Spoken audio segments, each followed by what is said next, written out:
the secret to purifying all karma. The one is all Dharma, door of great compassion. Hello everyone, and welcome to the Sublime Dharma podcast, brought to you by the Buddha Conduct Association of Australia. Introduction.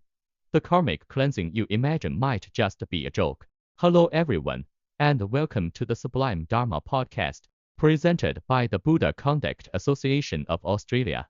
Today, we're diving into our ultimate topic that no practitioner or anyone simply wanting a better life can avoid: cleansing karmic obstacles, purifying karma. Many people constantly talk about cleansing karma, repentance, and making vows. In the Buddha hall, they prostrate so hard their foreheads bang against the floor, weeping and saying, "Oh Bodhisattva, I was wrong, I will never to create negative karma again." But the moment they step out the door and the wind of karma blows, perhaps someone gives them a dirty look or says something hurtful, their temper flares up instantly. They scold, they crave, and yesterday's vows are completely forgotten. This is interesting. In the Maharajnakuta Sutra, the Buddha praised 60 bodhisattvas for their vows, saying that by dwelling in a determined heart, all karmic obstacles are instantly extinguished. So why doesn't it work for us? Why is our karma still as heavy as a mountain? Today, let us puncture this illusion. We aren't here for abstract theories. We're here for the blunt, life-saving truth. Are you planting a seed or issuing a military mandate? When people hear about the strict vows in the sutras where failing to keep them is called deceiving the Tathagata, they get scared. I don't dare make a vow then.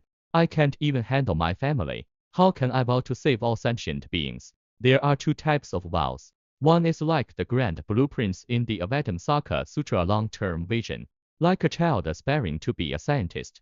You don't have to achieve it 100% today. It's a seed you plant. But the vows in the Maharajnakuta Sutra are different. They are military mandates, orders. They are precision strikes against your current bad habits. For example, vowing from today until the end of time. If I praise myself and disparage others, I am deceiving the Buddha. Why is it deceiving?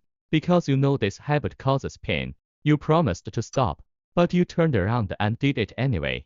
If you treat vows as a joke, they won't cleanse any karma. The switch for purifying karma isn't how grand your vow sounds, but whether you can dwell within it. The moment you are sincere, the karma vanishes. But the moment you run away back to your old habits, the karma rushes back. Purifying karma isn't about how fast you chant. It's about how long you can stubbornly stay in that state of purity. Son, what is true awakening? If it hurts, you stop. True awakening is simple.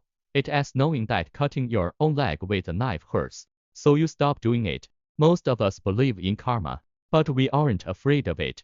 Why? Because karmic retribution often has a time delay. If you cut your leg, the pain is instant. If you insult someone, the result might not manifest for months or years, because it doesn't hurt right now. We gamble with our luck. A true bodhisattva sees a negative deed and a painful retribution as the same thing, instant and inevitable. They are terrified by the future result. If you truly understood the pain of the consequence, you would draw a circle around yourself and refuse to step out of it. Awakening isn't highbrow philosophy. It's knowing it hurts and being too afraid to do it again. 4. Training. Being a roly-poly toy in the wind of karma. Knowing the truth is one thing, doing it is another. When the wind of karma, the urge to get angry or greedy blows, it is powerful. You have to train to resist it. Think about it. If a dangerous criminal pointed a gun at your head and insulted you, would you talk back? No, you'd swallow your pride because you're awakening. The fear of death is stronger than your urge to argue. Practice is about treating karma like that criminal with a gun. When the impulse to do wrong arises, your brain should scream, "I can't afford this." The consequence is too painful. You have to hold your ground. When the impulse can't move you, the wind eventually dies down. 5. Ultimate simplification. The method of compassion. If the scriptures are too many and the rules too complex, simplify everything into one word: compassion. Bi means the power to remove suffering. In this world, everything we see is like a holographic projection and illusion. Why get angry at a shadow?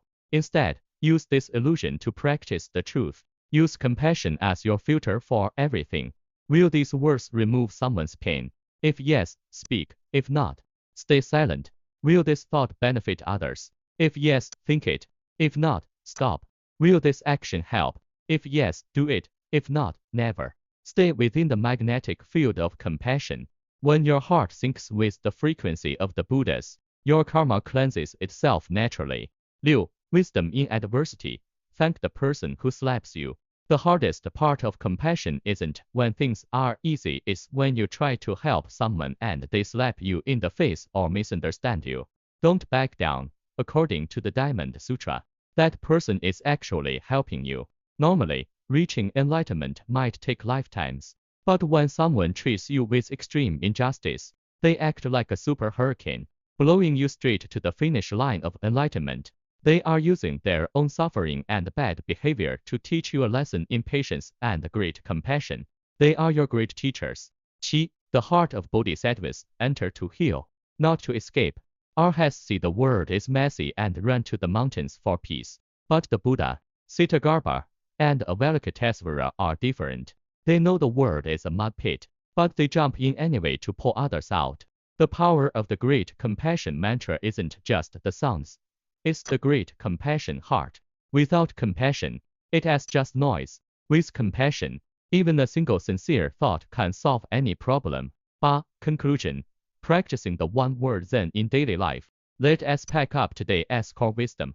Be serious about vows. Make specific orders to kill off your bad habits. Precision in awakening. Fear bad karma like you fear a knife to your skin. Hold the core. Use compassion as your only rule. Adversity is a blessing. Thank those who challenge you. They are your fast track to Buddhahood. Practice isn't a performance. It is mental training. Starting today, let us try the one-word Zen. When someone annoys you, can you stay in that roly-poly state of compassion? May all beings dwell in a heart of liberation, practicing kindness, compassion, joy, and equanimity until it becomes as natural as breathing.